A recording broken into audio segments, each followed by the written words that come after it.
Hello, everyone. Welcome back to another episode of Human Resources in History. This podcast aims to offer insights from 7,000 years of human history to help modern human resource practices. I'm your host, Jin. I'm an HR professional, and I love history. The script of this podcast is generated using AI, and it's based on our blog post which we published a few weeks ago under the same topic. This voice is a synthetic clone of my real voice, and it is generated using AI. Imagine you're in a new land, surrounded by people who don't share your native language or cultural background. Can you think of any historical figure that went through a similar situation? Today's episode dives into the fascinating career of Napoleon Bonaparte. We'll explore how his journey as a foreigner in France can give us some powerful lessons for anyone working as an HR professional in a foreign country. It's a challenge many expats face, and HR roles in particular demand deep local knowledge. Now, picture Napoleon, a young man from Corsica, a place culturally distinct from mainland France, who struggled to even speak proper French. And yet, he rose to become Emperor of France. So, how did he do it? What can HR professionals working abroad learn from his approach? Let's start by looking at Napoleon's background. Although he was French by nationality, the story isn't so simple. Napoleon was born in Corsica in 1769, just after the island was sold to France by the Italian-speaking Republic of Genoa. Corsica was new to French rule, and Napoleon's native language was Corsican, closely tied to Italian. It wasn't until he was 9 years old that he started learning French at a military school on the mainland. He faced ridicule for his accent and for making grammatical errors, and he didn't quite fit in. His peers saw him as an outsider. Napoleon didn't excel at everything.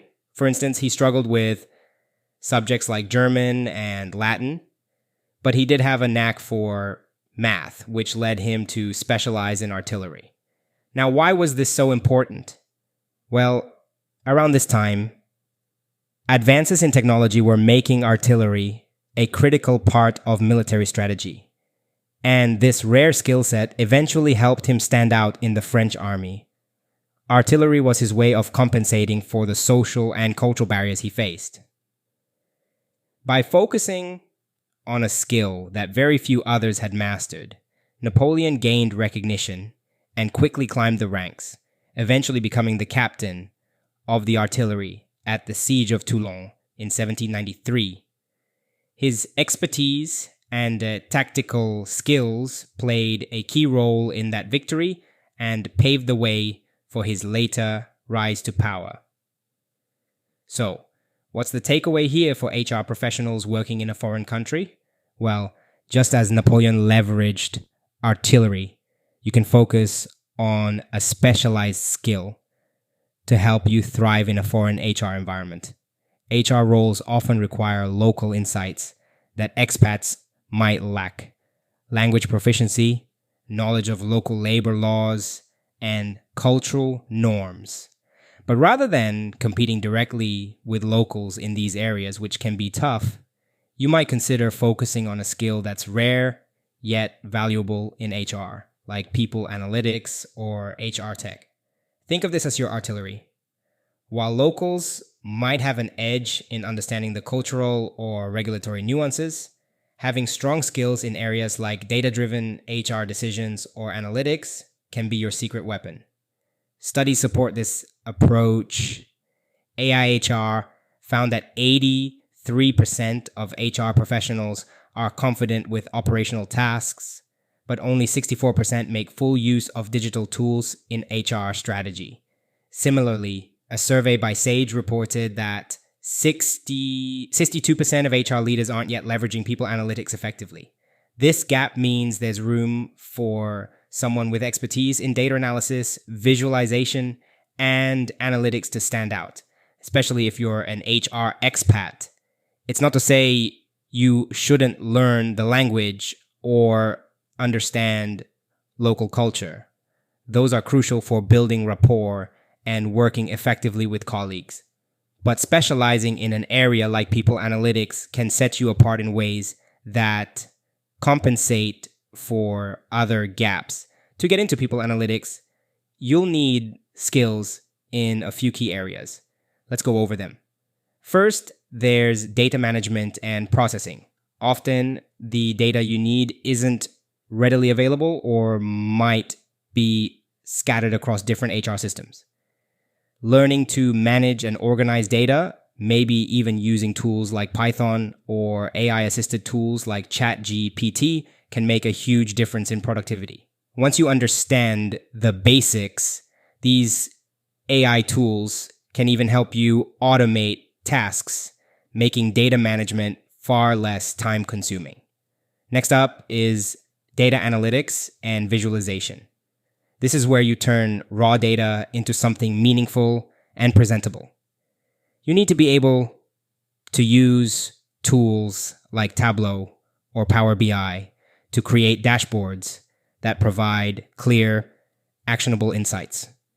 Often, HR professionals are too busy with day-to-day operations to dive into the data like this.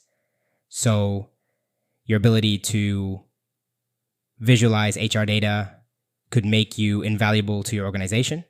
Then, there's data-driven decision-making.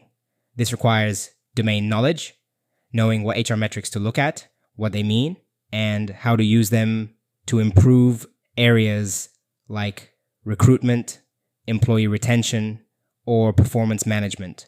Whether you're using advanced analytics tools or predictive models, the goal is always to solve specific problems, which will often require input from various parts of HR and other departments. And lastly, we have process optimization. This skill is about maximizing the impact of your analytics by streamlining workflows and making sure insights are actually used. It's one thing to create a great report, but if nobody acts on it, it's just a document. By understanding the big picture and knowing how different areas of HR intersects, you can improve efficiency and collaboration, making sure that analytics results drive meaningful change. Mastering these skills could give you a unique position as an HR professional, especially as an expat. There are a lot of resources out there, from platforms like Coursera to AI tools that can help you upskill and simplify coding.